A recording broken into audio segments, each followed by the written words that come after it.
Welcome to Real Talk. I am Brian Rose and we're here at London Real Studios, and for the next 30 minutes we'll be answering your questions live. Joining me tonight is Mr. Mike Zaremba, one of the co-founders of Vancouver Real, who's here with his brother Andy celebrating their 100th episode of Vancouver Real. Holla! And they flew to London so we can do it in the studio. We'll be streaming live tomorrow at 5 p.m. GMT, so be here for that. They're also the co-founders of Float House in Vancouver. I want to hear all about that. Mike, welcome to London Real.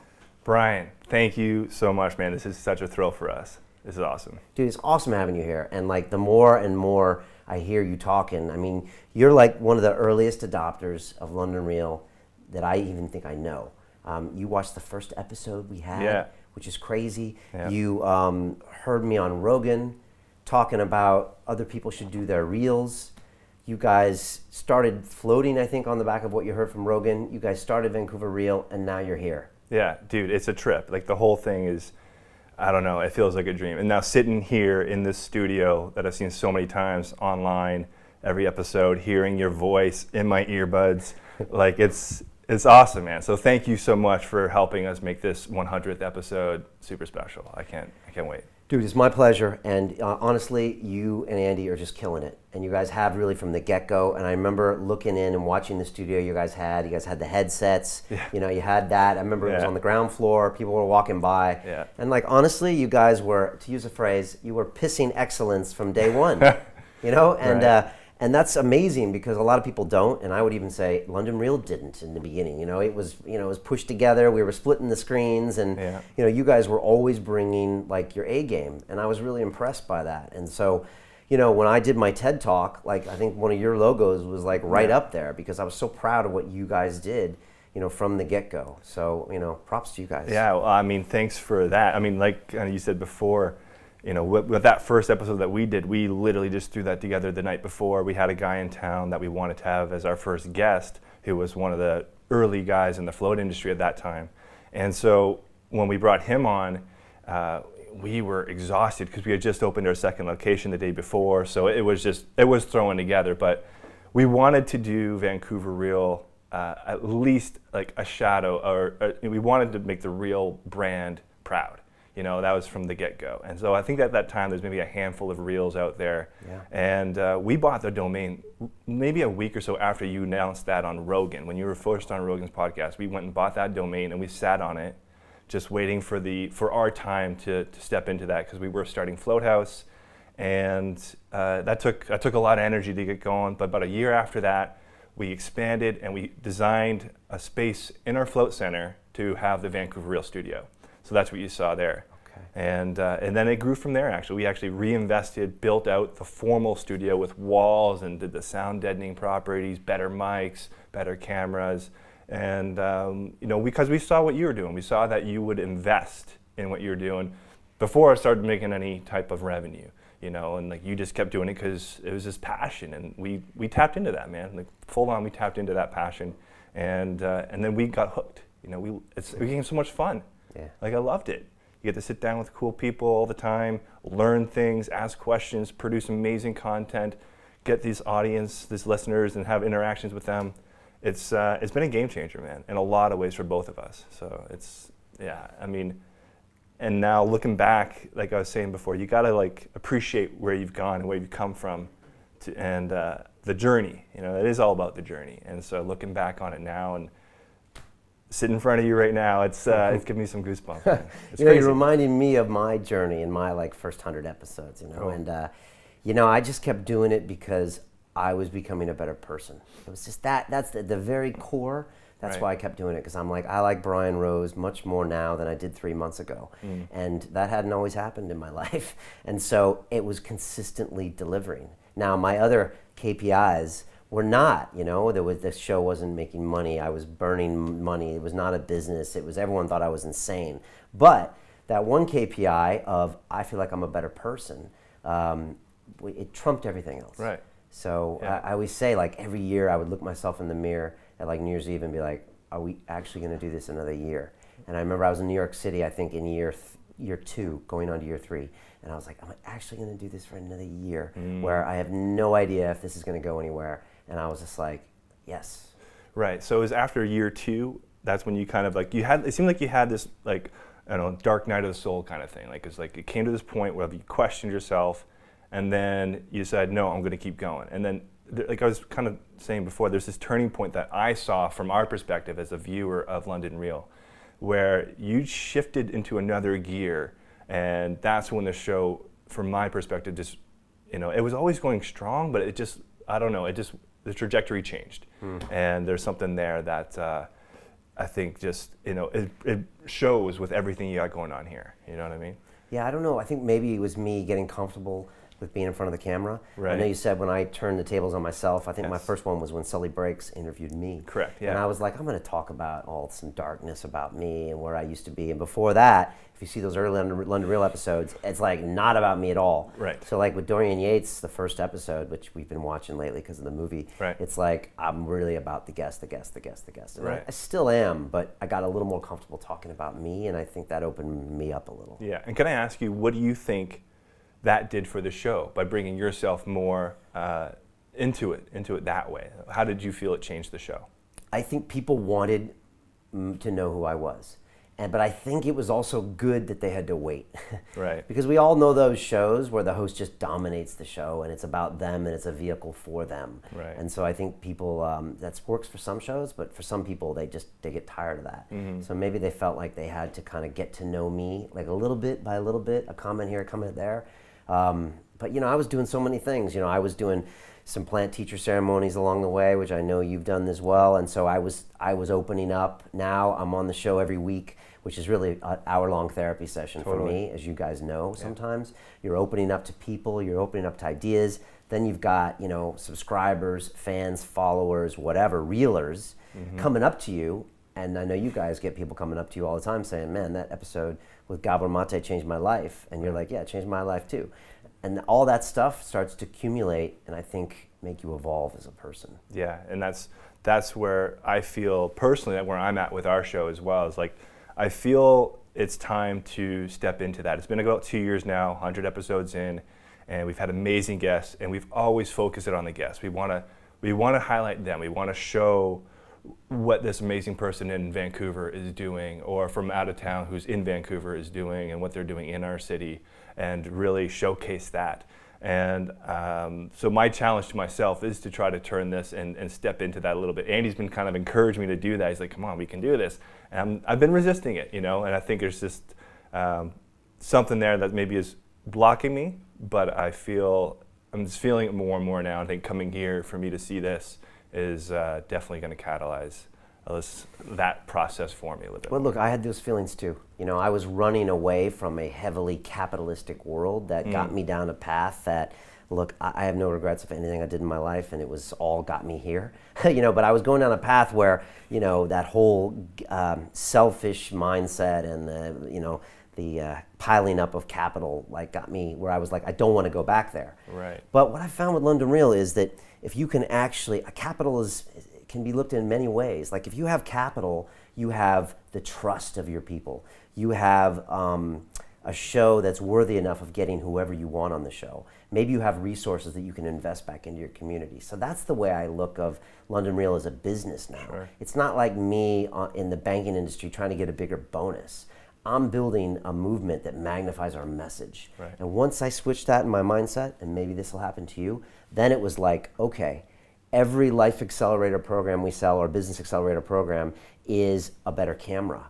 It means I can do a Facebook ad that means I'll change the lives of 10,000 more people. Mm-hmm. It means we can do a movie with Dorian Yates. Right. I couldn't afford that 18 months ago. Right. We had no cash flow. Right. So it's like we couldn't have actually done that. So does that make it a bad thing that I'm turning into a business? No, it makes it a good thing. So once I got into that rhythm, I was like, okay, now I can make a bigger impact when we actually step up, stop playing small, stop thinking like a charity, stop thinking like kumbaya, and say, okay, wait a second. Like, we know we have an important message as Right. opposed to CNN or Fox. So, let's go for it. And that's it. And I see the beauty of the podcast. Like we both were inspired by Rogan for sure. We were inspired by you. And the podcast format is this really unique format that we probably are still just scraping on the potential of its power and what it's going to become in the future. So I think that opportunity for us in Vancouver is highlighting like what's really happening there and what isn't being maybe talked about as much as it should be. Like what with real people, real conversations. I mean, the brand Real, Vancouver Real, London Real, it's so proper for that application. And you know, in Vancouver, especially and in Canada, there's a huge, and I'm sure you've been following the Dakota Access Pipeline issue and the whole indigenous movement stuff, and like there's literally just a re-indigenize, decolonize kind of movement happening, and it's, you know, that's very anti-mainstream or brand, you know, it's going to ruffle feathers and it's uncomfortable because it's kind of looking into the dark history, but you know, we're I think in a good position to at least help be a neutral platform for all parts to share on that. And that's part of our why of where we want to go with the show as well, is like bring a voice to these topics that are a little bit less seen on the mainstream TV. You know? Yeah, and that's super exciting. And I think, look, the realness, I think people are going to long form conversations. I think, but you know, you have to play the long game there, you know? Yes. And like, that's what you guys have been doing, that's what we've been doing, that's what Rogan did from the early get-go. I mean, people used to say, Brian, it's too long. And then after that, they said, Brian, is too short. So it's like you have to really be in for that. Right. And keeping it real, like we had a police officer in here the other night who shot 5 people in the line of duty and killed 3. Wow. And was accused of murder with one of them and then later acquitted. Right. Okay? Now, people might say you shouldn't have him on the show.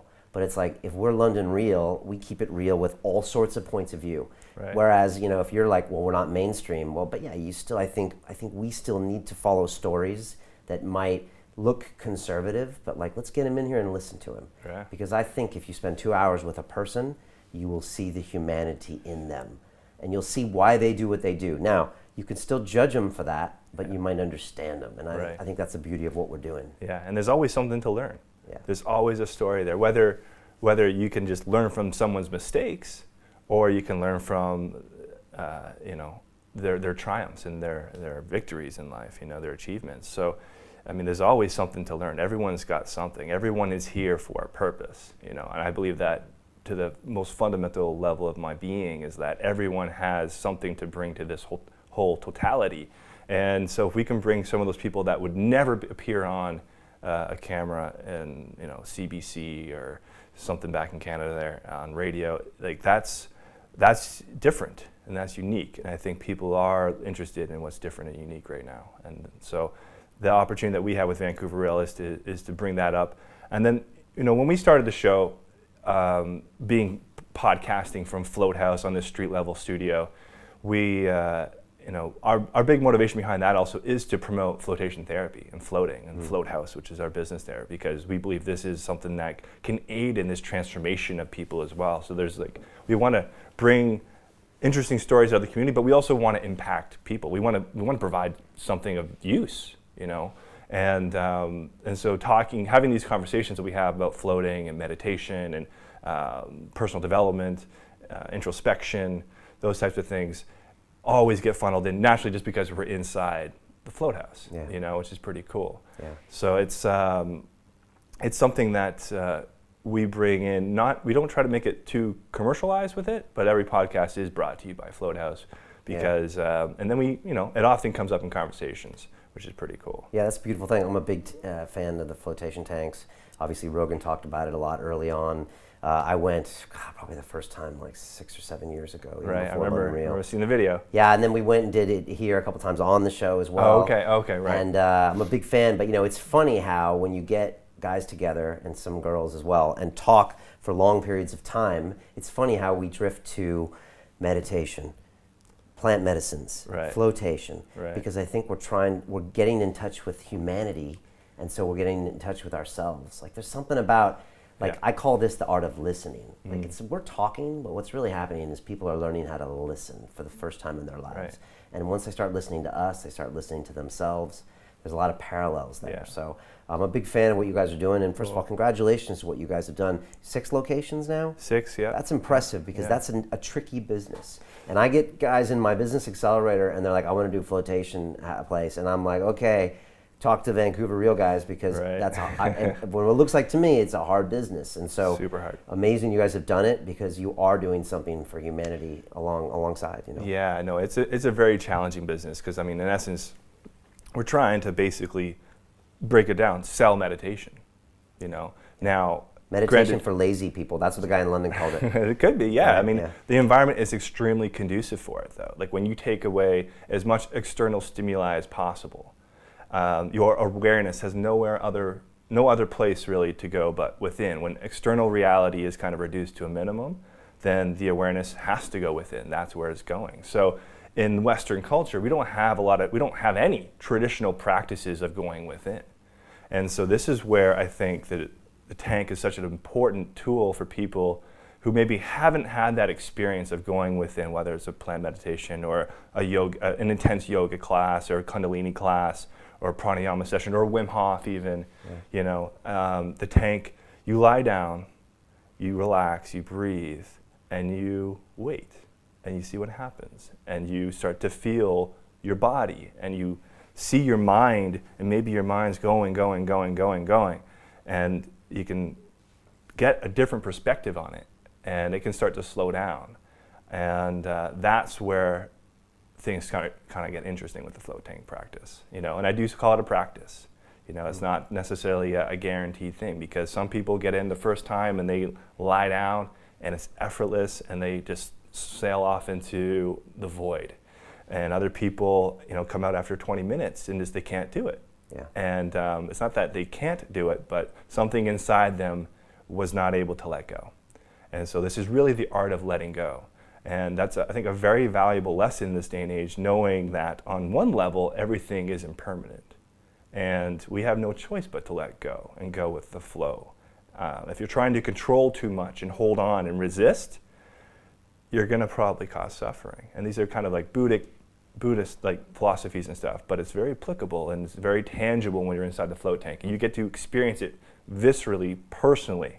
And that's why it's not just reading something like, oh, that sounds nice, but when you experience something, whether it's through plant medicine, deep facilitated meditation, that's where it really becomes a knowing, you know. And that's changing. That's where it changes on something inside. Something gets pinged, and you have a different understanding of yourself, of the world, of reality.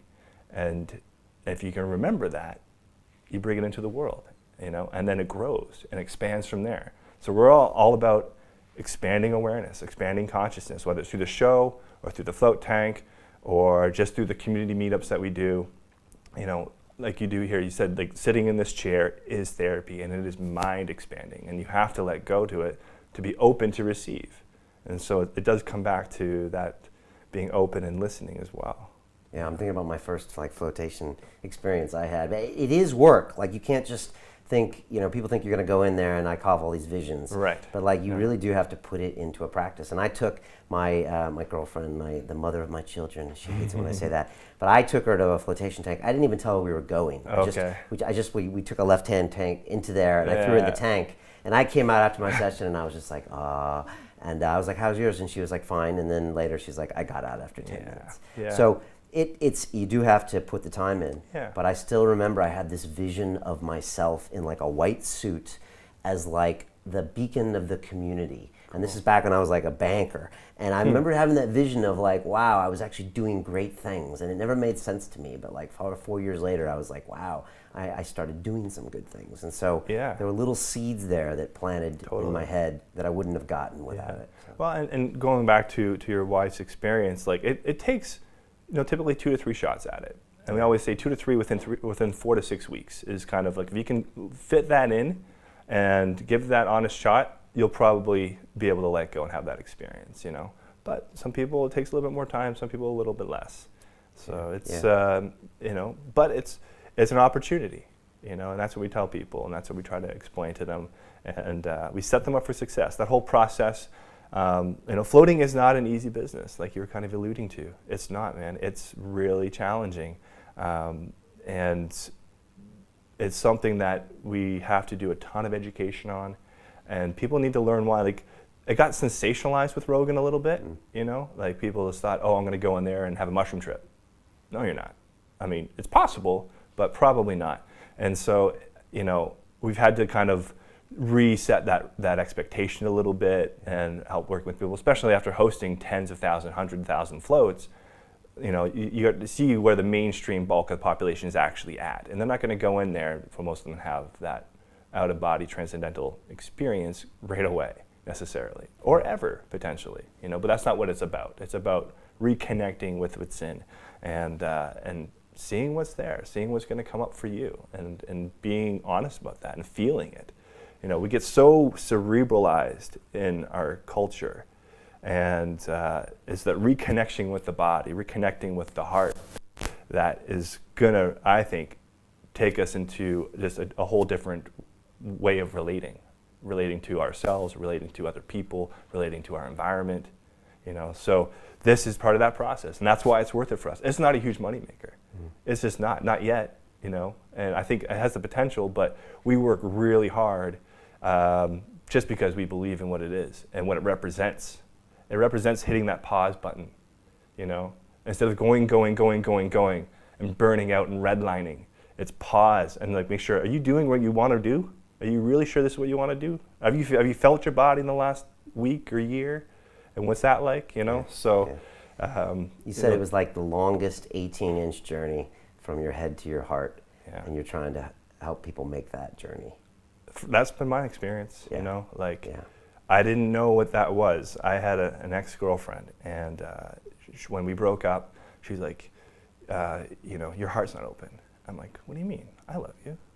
I love my mom. I love my dad. My heart's not open. Your heart's not open. I'm like, so that just started the inquiry for me. And so, I do lots of yoga, and we do these heart-opening postures. So we would do that heart-opening posture, and then I come back after, then I'd feel the sensation in my chest, and I'm trying to connect with that sensation that I feel in my chest. And I've been down to Spirit Quest Sanctuary, where Aubrey Marcus goes for ayahuasca retreats, and I've been down there 4 times now. Okay. And every time I go down, it's been like this unfolding slowly. I didn't even know really what I was looking for. I put up my intention, ask my question, and ayahuasca knows you better than you know yourself. And it'll be like, no, not quite. That's not the right direction. That's not the right direction. And it was guiding me. And then my 3rd time down there, this was after the breakup, and I'm exploring my heart, and I'm like, okay, help me connect with my heart.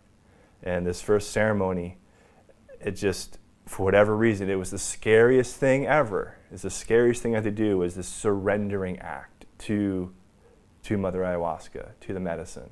And from that, just this, it's really indescribable, this heart-opening experience where I felt connected with the universe, and that universe was a universe of love. And I'm like, that's what I truly am. And in fact, my exact wording of my intention is like, help me find my highest purpose. And I'm thinking, it's going to tell me about my vocation, like what I should be doing with my life, give me some direction.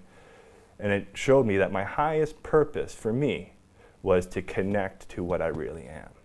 And that was the heart. And that's what it did. And it was just the most profound experience I've ever had.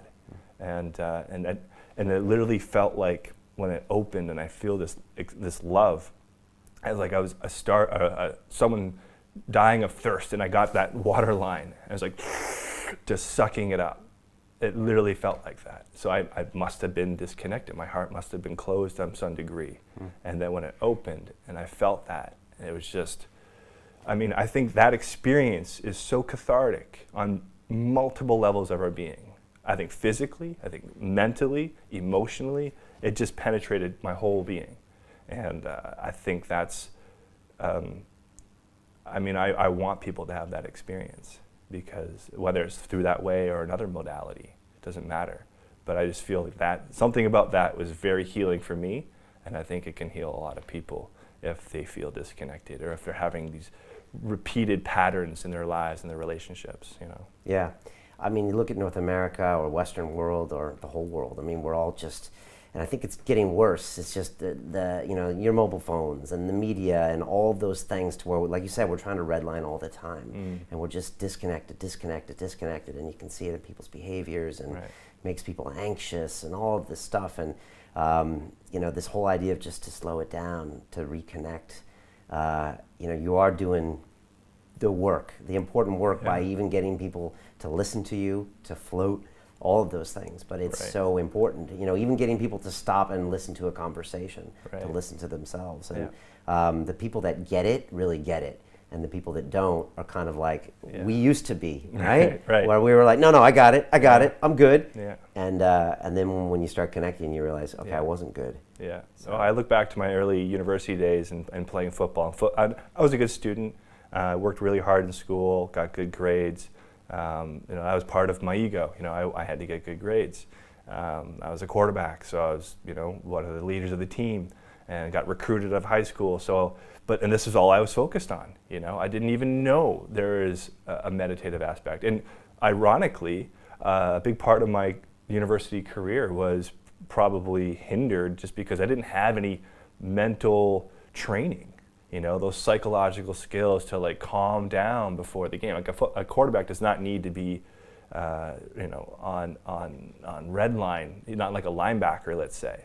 He needs to be calm, cool, collected, see the whole, in the flow state, see the field, you know, and I didn't have that. I'd get so worked up, so anxious, so tight, and it would just hinder my performance, you know. So I wish I had that, but, you know, when you look back on the journey, you can see those pivot points of those little things that you learned or those people that you met along the way that shifted your trajectory one way or the other. You know, it was a valuable learning lesson for me back then. You know? Talk to me about the big moments for Vancouver Real. I'll tell you my big moment, and this is crazy, I might have mentioned this to you guys before one time, but I was at Dan Peña's castle, right, up at Scotland with a $50 billion man, and it must have been like end of October, early November 2014, and I was listening to your episode with Dr. Gabor Mate. I remember that. And I was like, damn, these guys are killing it.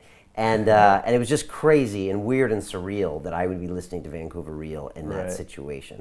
When, you know, Dan's being Dan and everything like that. But I was really impressed. And then I think just shortly after that, Adam Scorgi came to town and we saw the Culture High, and Gabor Mate was in that, along with like 5 other London Real guests. And it was just, you know, I know it was a big episode for you guys. I think he's here in May, so we're super excited to have him on. Are you getting him here? Yeah. Oh, that's huge. It's finally here. And so that's great. But you know, was that a big moment for you guys? And do you have like 1 or 2 other moments where you're like, okay, this is important for the show or important for me? Yeah, Gabor was huge.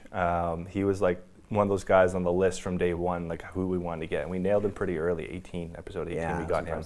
And our goal that whole time was just like, get him talking as long as possible.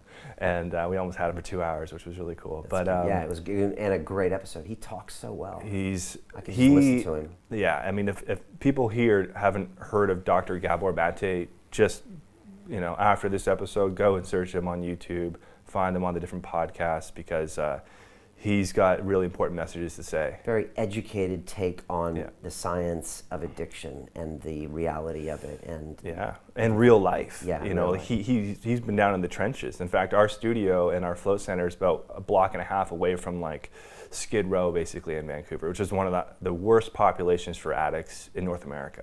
Heroin. Heroin. Okay. And meth. And in North America. In North America, wow. It's really bad. Why is that? Oh, that's a big story. You know, that's like the indigenous population. It's the end of the road in Canada, so everyone kind of moves west, and it's the climate's more mild in Vancouver, so people who are kind of transient end up down there. And you know, there's been this. Well, back in the day too, they closed down all these social housings, these social supports, and so all those people were on the street, and they kind of just, you know, they had a generation of children, and the cycle repeats itself, you know. So it's pretty heavy down there, but it's so Gabor has been working down there. He used to work right down in the trenches there, basically, and so he got a lot of his stuff from research for sure, but the experience, and you know, highlighting that nobody that he worked with who had an addiction didn't have child abuse. You know, so with the whole war on drugs, we're punishing people for taking an illegal substance. But really, they're taking that illegal substance because they got abused as a child, and so we're punishing them. It's just backwards. And he goes very articulately into that whole conversation really well. And it's like, it's so backwards the way we treat people who are addicts. You know, when they were children who were abused. Period. And that's their story.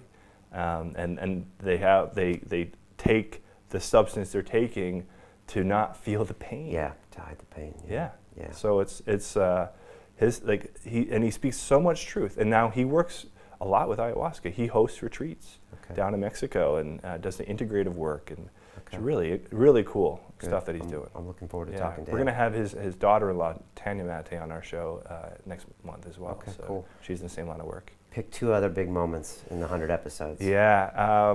This one is your life. One was Philip McKernan. Oh yeah, of course. The first time he was on, he really stole the show for us. It was awesome. Like he can just go, and his message is so clear and authentic. So we had him on, and we did the big Vancouver Real speaker series. Yeah. Which you did that pre-video for us. Yeah, of course. And and that was your first event, right? Yes, that was our first big event, and we had 100 plus 150 people out to that. That's huge. And then Philip just did his thing. You know, it was so awesome. He just does what he does best, working with people there. And he did this like I don't know how he does. He goes in that state and just starts working with people on the fly. And so you haven't seen that before. No. It's pretty crazy to see, right? Yeah, it's really cool. Yeah, that's when he's really in his element. Yeah. Not that he's bad at talking either, right. but when you see him do it, he's very sensitive. He feels people. Yeah. And then a personal highlight, like sometimes Andy and I will do solo episodes. So I'll do solo host, and he does a solo host. So one of my favorite ones was with Dr. Dan Engel. He works down with On It, and he's closely related with Aubrey, and but does a lot of plant medicine work, and he's a psychiatrist.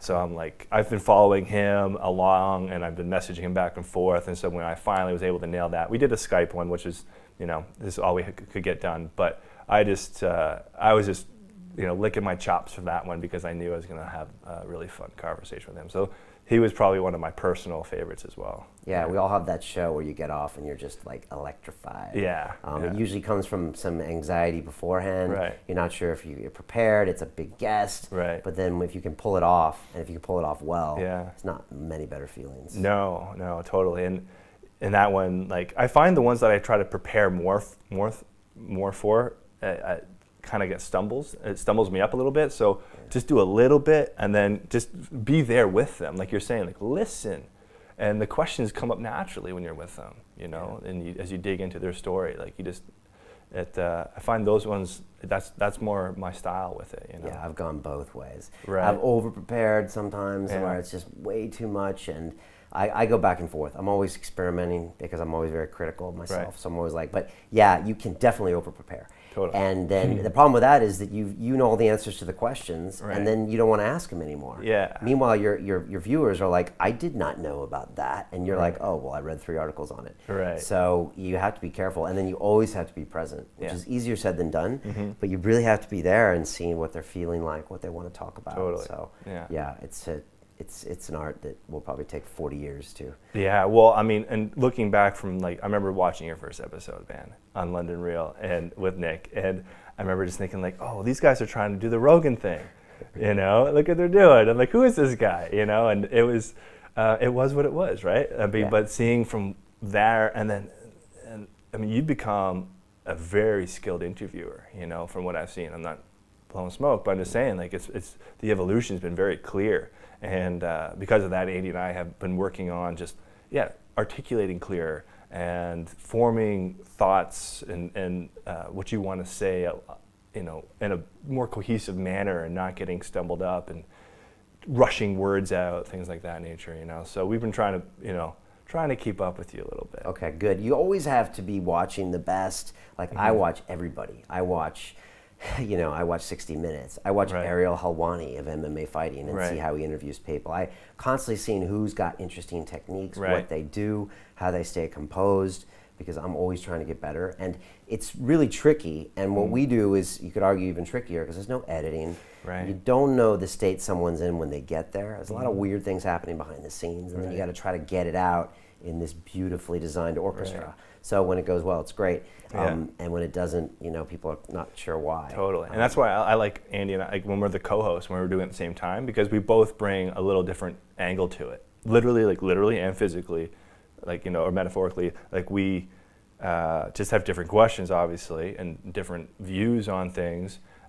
So it's nice to have that ping pong going on. And I think Rupert Sheldrake and and McKenna, and I forget the third one. They're talking about the Trialogue, right? yeah. And so we get that all the time. And the Yeah. trialogue it does flow really, really well. But doing the one-on-one, when I've done those, it's totally different feel, you know? Yeah, it's different, you know. yeah. I mean, I bagged the trialogue a while ago, and then I bagged it for Silicon Real a while ago, and I think there was a point where I had Timothy Sheaf on with Bruce Perry, and they're both really interesting guys, but like Bruce Perry was the guest, and it was just, and everyone was like, I wanted to hear from that guy, not the other guy, and it got to be a point where I was like, you know what?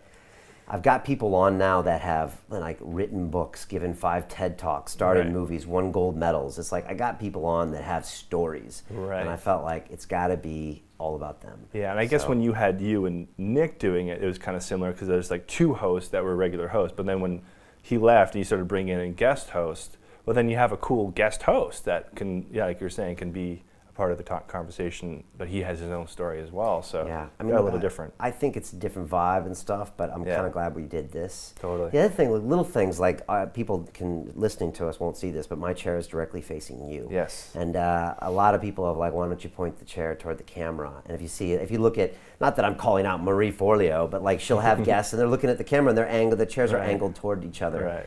And for me, I was like, no. Well, first of all, it's because we're going to do it our way here at London Real. And I always say, one thing about guests I always say is that if I don't enjoy my conversation with my guest, then I might as well go back to banking. So I don't ever want to sit across someone that I don't want to be in that chair. Right. And like that's like the unwritten rule around here. Cool. So like I never have to worry about like, I don't know, having someone in here just because they blah, blah, blah. Because for me, it's just not worth me going to that low. So like that's already one thing. But you know, I'm like, we're having a conversation. I look at you, I'm getting into your head, we're gonna do it this way, and the cameras can kind of figure it out. Yeah, no, and I think that's something that we're definitely gonna have to have the discussion back on our show is like reformatting, because we do like a table, kind of like a radio style. It's okay, it's cool, but there's something, we're gonna think about this, you know, how can we maybe adapt a more kind of formal, intimate, like this is very intimate, you know, like there's stuff going on here, but it's not even there in the conversation, you know what I mean? So I think there's something to that we're gonna explore too. I'm still playing with it. Honestly, sometimes when we move to our new studios, I'm thinking about having almost like a Rogan style where you're at these desks and you can kind of hang out like a casual thing, just to maybe switch it up, because like honestly the chairs change the conversation. And these are like really low relaxed chairs, and it makes you want to think like, let me tell you about my mother. And so and sometimes I can get gems, like I can get Nigel Benn to cry and like really tell us about him finding God and how it changed his life and stopped him from being the nasty womanizer, drug taking fool. And like that happened after 2.5 hours, and that was a beautiful moment, and like I had to put my hand on his knee, and it was just like the essence of what we do here. But sometimes I feel like I'd like to have another option for the format. So Let me ask you a question. Okay. Episode 200, where maybe if you do one a week, that's about 2 years from now. Say you come here for that. Okay. What does Vancouver Real look like episode 200? Like this is real talk here. What does it look like? What are you doing? What's a week in your life or a month in your life of Vancouver Real entity? I'm looking at having a lot of support to be creating what the potential of Vancouver Real could be. And I think that's going to be different forms of the show, some geared toward more thematics of like helping people with certain issues in their lives, and then more of like the interview style show, you know, so one-on-one going after this story or this individual in one sense or form, but then having more of like the content show that can help, you know, the userability. Like how can someone take that information and apply it directly into their lives? So like I want to see that more structured, more thematic, and bringing that into the show. Bigger and big. I want people to come, when they come to Vancouver, like anyone from out of town, big name or whatever, they're like, I got to go on that show, because that's going to reach the people who are doing stuff in our city. That's going to reach the people who are actually, you know, forming the future of this city and of this part of the country. You know what I mean? That's where I want Vancouver Real to represent, is those people who are, you know, in that late millennial generation, you know, and we're just coming into our stride now, and knowing that powers that be will be falling away, and there's going to be lots of roles to step into. And so we want to be a show to be on the front lines of those people stepping into these real big decision-making positions on all levels of our society, because we know we got changes to make. We know that the environment is a huge concern, and we know that people need help in different ways that aren't getting help, and there's archaic models in place that are preventing them from getting help. So we want to be a part of that force, of that wave of like turning the tide for humanity. And that, if that's in Vancouver, great. If it's beyond, amazing. So that's where I see it going. Good, you can do that. But it will take a lot of risk, and you'll have to go to where the fear is, as I quote my own TED Talk. But like, it's one thing I learned from Dan Pena when I was listening to Gabor Mate on Vancouver Real, was that I had to go do the things I was uncomfortable doing, which for me, honestly, was hiring someone here. Because, here I got an entity that not only isn't making money, it's losing money. At the same time, I'm living in London with a family, which is also a money-losing venture, and probably always will be. And then I'm like, okay, I got to hire someone, and I got to invest in the business. So for me, that was always a stumbling block for me. And putting myself out there. To be honest, that TED Talk was big for other reasons. To be honest, I don't know if I've ever talked about this. It showed my team, or my potential team, who I was, and that I was ready to step up. And like you talked about me, and I think you made a really good observation about me that no one's really said before, is that I was shy about coming outside of the I'm the host, to where I could be like, okay, I'm the guy. I can talk about me too. And I think with that TED Talk, I structured the vision of what I wanted us to be, and what I was there for, and what I learned, and it sent out a message that, okay, Brian's getting serious about this. And and from there, it was more risks. It was like, all right, hire someone, start an academy. What's that all about? How can we do that? We're not ready. We don't have the software. Do it anyways. And so start before you're ready is like been the theme all along here. And so I would just say that I'm guessing you're going to have to do certain things to do that, which means hire people when it doesn't even seem obvious that you can afford them, because there's only so much you and Andy can do, even though you got amazing people like Candace White helping you and all those other things. And we had people helping us too, but like you got to invest in those people. And then you got to, like I said, start an academy when it might be like, I don't know if I want to charge money for this kind of thing. But what I've found is when we started the academy, when people invest in a product, that's when they actually invest in themselves. So I remember the only reason I started meditating is because I paid a transcendental meditation guy some stupid money, like $1,000. So when I did that, I was like, I'm showing up for the classes, and I'm not going to quit for a month. And it made me do it. And so I found that, funny enough, when you charge people for these, like our Life Accelerator courses, our Business Accelerator courses, those are the people that invest more. So it's this weird kind of dichotomy of, okay, that's how you actually get people that change their lives more. So just saying for you, things like that, it's easy to say, I want to feature stories about real people in the community, but you got to do it. And then like for us, making this Dorian Yates feature film was like huge risk. We didn't know what the heck was going to happen. We took a crew down there, like 5 of us. It was the craziest 4 days ever. And we came back, and we literally, with Luis, our head of video here, who's a genius, and we put it together and then tore it apart and put it together and tore it apart. And we came up with something that we're pretty happy with. And now it's a movie. But like, I never thought that would have happened a while ago. And we've got a whole nother set of about 10 big risks we're taking this year. So I would just say for you guys, if you can embrace that and not be afraid to screw something up or look bad or have to apologize, that's probably how you're going to get to where you're going to get. Yeah, jump into that fire, right? That's where the transformation is going to happen. So and question your assumptions on everything. And why do I assume that? Because there's no reason Vancouver Real can't be highly relevant in the city, and then in Canada, and then in America, and then in the world. No reason, because you're coming with this ethos, and now you have a track record. That's no joke. 100 episodes is no joke. All right, so you guys need to give yourself props, because let's be honest, there's been a lot of reels started around the world, and there's been some amazing ones. You guys are the only one that's still going from, I think, back in the day. I think on my TED Talk, I had Dublin Reel up there and LA Reel up there, and a couple others I don't remember. They realized it's hard work. And like most people don't, even to do 5 episodes is hard work, or 10. It's crazy, it's relentless, it's thankless. Sometimes you get guests that come back and say, would you take my episode down or stop tweeting about me? And you're like, what?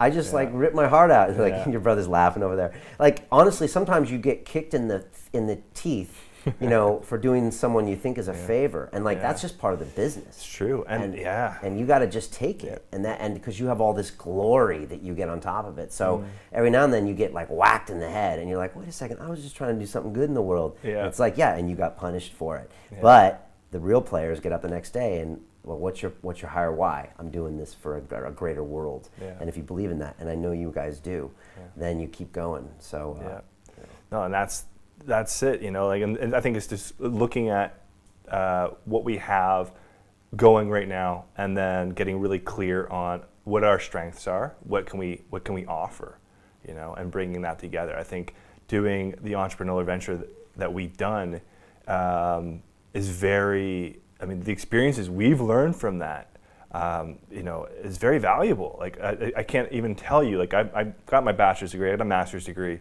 but like that education that I got through doing that venture, it's not even close. You know what I mean? So I think if that can be of service to people, if the experiences I've gone through in terms of my personal transformation can be inspiring or informative to people, and we can work together on these different things. I want to see. I want to bring meditation into it as well. I want to bring in the actual primary experience of shamanic work. Using drums and sound and stuff like that to give people these experiences that can be very shifting. So I think there's a part of it there where bringing it, the primary experience, can be done as well. Yeah. And honestly, you're doing a disservice to your community by like not giving them the tools to go further. And like I remember I realized that right before we started the academy. I was like, okay, guys stopped me on the street. Man, I love that video. It was awesome. I learned so much from Dorian Yates. I learned so much from this person. I'd be like, okay, what'd you do? I watched another video. I did this, I did that. And I was just like, I felt like we were doing a disservice to people because we brought them all the way there, and then I gave them what's next. Right. We didn't have meetups. We didn't have an academy. We didn't have a place where they could get to get in touch with each other. Totally. So I hope you guys feel the same way, as in that like not only should you, it's your responsibility to like give people things they can put their teeth into, and give a way they can invest in Vancouver Real, because the power is this movement you guys and the power is in the numbers too. When people are working together and supporting each other, that's synergy, right? That's 1 + 1 is 3. So that's where it's huge to like let be a facility, because if people are all on board, then let's do it. Let's come together, and it's okay to have humble beginnings. It's all humble beginnings, always, right? And so it will grow. If you put energy to anything, it will grow. Yeah, it will grow, but obviously it has to be intelligently directed energy. Yes. Otherwise, I would still be here. I would still be doing the old show. I might not have changed, and I just feel like I would have been doing everyone a disservice, including me. So, that's my only thoughts to you guys. Okay, no, well taken. I can't wait to go back and watch this. Right? Yeah. You guys flew here for this huge honor from me, and when I heard you guys were doing that, I was like, what? Because that's a big deal, and you guys came over. I'm super excited, to do your 100th episode here, and I'm just amazed what you guys are doing. Whenever everyone asks me about that thing I said on Rogan or my TED Talk, it's like you guys come up, because you guys have just done this huge bulk of episodes, and like I said, you guys really bring it. You're constantly thinking about it. You're doing live events. Look, there's no joke about live events. They're very hard to do. To get more than 100 people in a room, it's harder than people think, to do all that stuff, and yet it's so important for your brand. So I'm just super impressed with what you guys are doing. Oh man, thank you so much. Like we wanted to come out here to interview you just for our show, just make it happen, and you kind of spun it on us, like, well, why don't you come on our show and do the Real Talk and then episode with Andy? Like it was very humbling, and just sitting here right now, looking at your face. Am I better looking in person or not? You're very handsome. Ah, thanks. Yeah, no, you're very strapping, good complexion. Am I shorter or taller than you thought I was? No, you're actually a little bit taller. Really? Then I thought, because Andy's like, he's not the tallest guy. I'm like, yeah, I know, but when I saw you just now, I was like, no, he's taller than I thought. Maybe it's the suit. I don't know, the pinstripes. Yeah, well, technically you're on London Real, but I got a funny feeling your brother is going to be breaking me down a little bit more tomorrow, so it's all good. Yes, no, he's a whole different ball of wax, so enjoy that one. Okay, good. Yeah. Well, this one's a little faster, so there you go. To anybody listening, if they haven't got the message, they got to check out Vancouver Real. Please. Listen to it, watch it. You guys have been in video from the beginning, which Yeah. I'm telling you, it's the smartest thing you ever did, smartest thing we ever did, because Cool. the future, as we know, is video. Totally. And let's talk to the team the next day or so, and then we can break down what we're doing with our video. Awesome. Because the fact that you guys have that asset takes you, you're above 99% Yeah. of the people out there. Yeah, So, no, it's huge. Well, part of our biggest reach is when we do these highlight clips of an episode on Facebook video. Yeah. It just goes. Yeah. It's awesome. Yeah, and that's we're experimenting with stuff. This is obviously on live right now on Facebook, so Yeah. mess with that stuff too. Yeah, so we will. And I need to give you guys a visit to Vancouver. Oh, man. And when I do, I hope I can come on your show. We will roll out the green carpet. Okay. And Yeah. I can get some flotation going on. Oh, totally. I want to do like a 2-hour session. I haven't done that Oh, before. dude, we'll do 3.5. Okay. That's a double float. Okay. Yeah. Done. Extra level of surrendering. You just let go. I love it, man. I haven't been in a while. I need Cool. to go. All right, Cool, brother. man. All right, give me a hug. Thank you. Thank you so All right, much. man. Thanks, much. Okay, cool.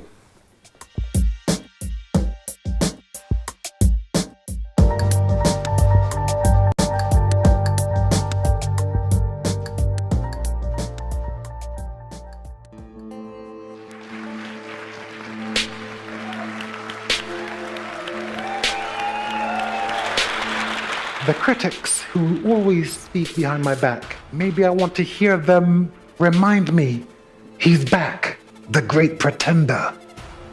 I hope this time he gets hurt. I love these guys. They give me fuel. If you want to reach your objective, you want to achieve it, you're gonna have to be obsessive. You're gonna have to be obsessed. Feel what you do. Feel it. If you're not feeling it, it doesn't matter. It's Chris Eubank Jr. How do you explain his prowess in the ring? Junior has that obsession, that genius, that magic. Genius is obsession, but it's in one area. You studied the sweet science for so much of your life. How do you walk away from it? Do you miss it? You can't walk away from it. I am it. And even when I dance, really I'm boxing. The credit belongs to the man who's actually in the arena, whose face is marred by dust and sweat and blood, the one who strives valiantly. What was the worst day of your life, and how has it shaped you as a human being? When I fought Nigel Benn, I stood like this. It was to mask this. The risk must be taken. That's why you are London Reelers. That's why we're here. We're tired of sitting still, watching it happening for others. Let's do it.